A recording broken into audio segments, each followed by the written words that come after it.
제5장 출도 3회. 지철은 수혁의 기막혀하는 표정을 보고도 아무렇지 않은 듯 계속 이야기를 하였다. 아, 글쎄 물을 마셨는데 너무 시원한 것이 아닙니까? 또다시 석실로 와서 온기행봉을 하였습니다. 그런데 이상한 것은 잠이 오지 않고 나를 지새웠는데 피곤한 것이 아니라 오히려 너무 상쾌하고 너무 몸이 가볍지 뭡니까? 아침 식사를 하고 둘째 날이 되어 또 밭에서 밭을 매다가 매우 기이한 소리가 들려오는 것입니다. 제발 나를 먹어줘. 수혁은 지철의 생각을 읽고 이렇게 생각하였고 역시 지철은 침 투겨가며 말한다.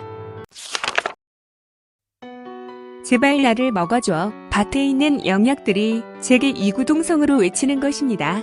그래서 한없이 먹게 되었습니다. 먹다가 목이 마르면 다시 달려가서 우물물을 먹었고 밭에 앉아서 온기행공을 하였는데 그게 이상한 것이 반노환동인지 점점 젊어지더니 제 몸이 작아지고 목소리도 맑은 소년의 음성이 되더군요. 헐, 너무 신기하였습니다. 지철은 울먹이며 말을 한다. 으흐흐, 공자님, 부디 용서해 주세요.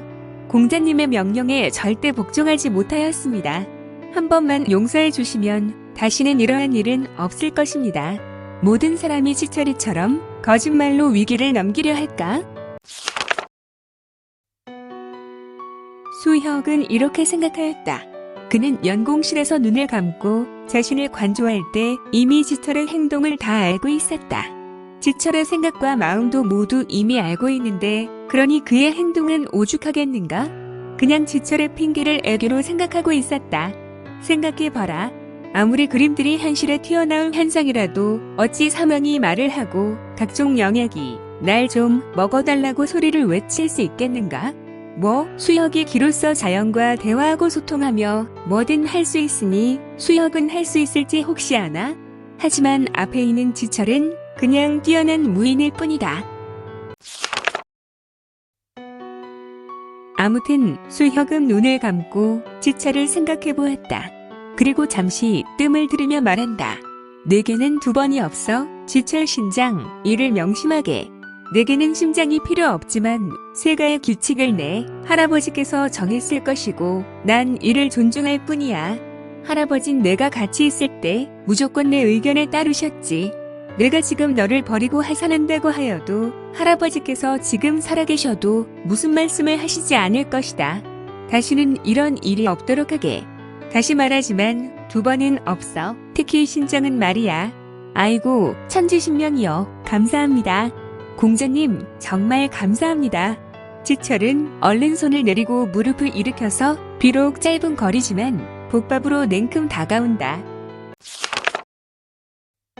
어허, 내가 손을 내리고 일어서라는 말은 하지 않았는데? 지철은 이형환희를 펼치며 자신의 있던 자리로 돌아가 다시 손을 들고 말했다. 지철은 아주 넉살 좋게 말하였다. 공자님, 그런데 거기 떨어져 있는 것들은 무엇입니까? 지철의 치료 과정에서 만들어진 진주, 자수정, 금가루를 가리키며 말을 하였다. 자네는 너무 많은 영약을 먹었어. 자네가 마신 우물물이 무언지 아나? 그것은 공청석유야. 헉, 뭐라고 말입니까? 다시 한번 말씀해 주십시오. 지철은 수혁의 말에 눈이 튀어나오려 했다. 희대의 성약 공청석유가 무엇인가? 한 방울이면 어떠한 극심한 내상과 상처라도 한 시즌 온기행공을 하면 나을 수 있는 무림인들이 꿈에도 그리고 갖고 싶은 성약이 아닌가? 단 한 방울의 상처만 나을 수 있는 것이 아니라 10년 내공의 증진을 이룰 수 있어서 공청석유는 무림인에게 너무도 큰 금액으로 거래가 될 뿐 아니라 인세에 극히 구할 수 없는 성약인 것이다. 제가 그렇게 많이 마신 물이 공청석유란 말입니까? 어쩐지 각종 영약을 먹고 목이 막힐 때 한 번에 쓱 내려가고 운기조식을 하지 않았으나 공력이 급증하게 되더라니. 자네는 너무 먹어서 부작용에 의해 반노환동한 수준을 넘어서 어린아이가 된 것일세. 그래서 내가 좀 치료를 해주었고 지금의 공력이라면 누구에게도 쉽게 지지는 않을 거야. 지철은 각종 보석을 보면서 탐욕스러운 눈빛이 되었고 입이 찌어지려 벌어지며 그 입을 다물 줄 몰랐다. 그러면 공자님, 아래 널려있는 보석들은 무엇입니까? 이것은 자네를 어느 정도 되돌려 놓는 데 나온 부생물일세. 너무 많은 것을 알려고 하지 말고 그냥 치료 과정에서 생긴 결과 중에 하나라고 생각하게. 알겠습니다. 공자님께서 파트일콩이라고 말씀하시면 그대로 콩으로 생각하겠습니다. 이제야 나의 마음을 조금 알게 되었군. 그리고 이 아래에 있는 것들을 조금 취하면 연시세가로 찾아갈 때 절대 서두르지 않고 일함할 수 있을 거야. 아주 천천히 그때 경비로 쓸 것이니 이제 그만하고 이것들을 챙기게. 지철은 바닥에 널려있는 각종 보석을 보고 매우 탐욕의 눈빛을 하였으며 지철은 물건을 급히 챙기러 왔다. 수혁은 생각했다. 그 성정으로 보아 지철의 욕심은 많아도 충성심과 의리에 대해 염려가 되지 않았다. 지철은 상가의 자식으로 어쩔 수 없이 몸에 탐욕이 배어있다. 사람이 적절한 욕심이 있어야 모든 성과를 내지 않은가? 지철은 자신과 세가를 위해서라면 무엇이든 욕심을 부리는 성격이었다. 이는 수혁에게 크게 문제되지 않을 것 같아. 그럼 지철을 수혁은 받아들이기로 했다. 그리고 무엇보다 할아버지를 생각하며 연시세가와 지철을 인정하기로 했다. 그리고 연공석실로 들어가 다른 것들은 절대 손에 대지 말고 묘한주의 알만 가지고 나오게. 지철은 수혁의 말에 조금 놀랐다. 묘한주는 매우 귀한 보석으로 구하기 어렵기 때문이다. 이런 묘암주 말입니까? 참, 묘한주는 고양이 눈을 닮은 보석으로 한 개만 하더라도 중원의 한계성을 살 수 있다는 그 묘한주를 말입니까? 저희 세가도 5알만 있는데. 아무튼 알겠습니다. 지철은 눈에 불을 켜고 쏜살같이 달려갔다. 그리고 지철은 한동안 쉽게 연공석실을 나오지 못하였다. 그만 연공석실의 보석들을 발견하고 입이 떡 벌려졌다. 그는 순간 숨이 멎는 경험을 하게 되었다. 그리고 침을 흘리며 혼자 생각하였다. 여기가 보석광산의 광맥인가? 각종 보석이 지천으로 널려있네. 또한 벽을 보니 무슨 이름 모를 갖가지 보석들이 박혀있지. 아이고 조상님, 아이고 아버지. 그러나 수혁의 엄한 모습을 생각하는 통에 그는 금세 시무룩하였고 묘한 주열 알을 집어들었다. 공자님께서 뭐라고 하시면 그냥 죽겠습니다.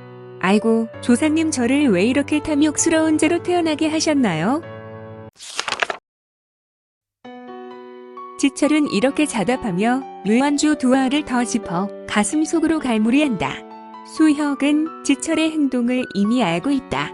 기의 흐름으로 지철의 생각과 마음과 행동을 감지하고 있었다. 그리고 흐뭇해한다. 참기 힘든데 그래도 힘들게 극복하는군. 2개 정도는 눈 감아주지. 지철은 석실을 나가다가 아쉬운 듯이 석실을 한번 쭉 둘러본다. 그러던 지철은 깜짝 놀라 벽면의 산소화를 한동안 바라보는데 눈을 뗄 수가 없다. 지철도 무공에는 소질에 있는 수재에 속한다. 그는 초연불괴공은 발견할 수 없었지만 만절기공은 순간 알아냈다. 그리고 만절기공에 따라 길을 운용해 보았다. 그도 잠시, 하지만 지철의 생각에 수혁이 부르는 소리가 들려왔다. 지철아, 빨리 내게 오너라. 이제 가야 하지 않겠니?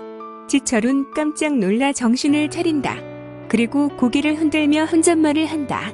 공자님께서 육학전성도 모자라서 남의 생각 속으로 들어와 말씀하시는구나. 대적 불가, 천상천할러독존이시군. 기대되는군. 이런 공자님을 강호해서 산마나 일성이나 일학, 일용들이 만나면 어떨까? 아마도 상대는 바지에 오줌을 질질 흘릴 수밖에 없을걸. 정말 기대되는구나. 지철은 호련히 사라진다. 그는 경공을 이용하여 자리에서 순간 사라진 것이다. 스팟. 남은 자리에는 하얀색 석 이만이 피어올랐고 지철이 머문 자리에는 오색 창년한 보석들의 영롱한 빛으로 물들고 있었는데